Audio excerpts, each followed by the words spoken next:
You ask Tiger to calculate. This deals with finding the midpoint between 2 points. The midpoint between the 2 points is 36.5, -2. Let's solve it step by step. Plot the 2 points and calculate the midpoint using the formula. The coordinates of point 1 are, x1 equals -25, y1 equals 70.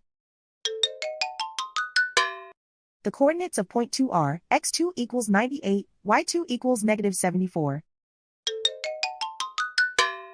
PM represents the midpoint of the 2 points.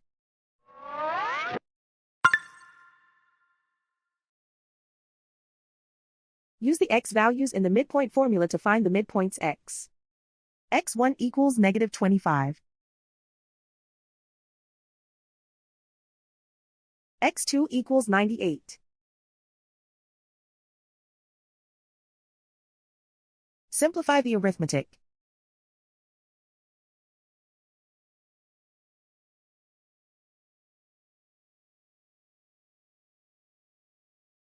Use the y values in the midpoint formula to find the midpoints y. y1 equals 70.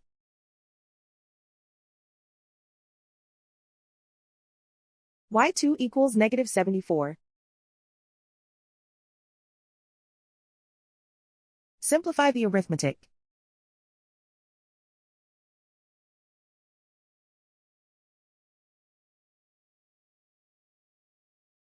And so, the midpoint is 36.5, -2.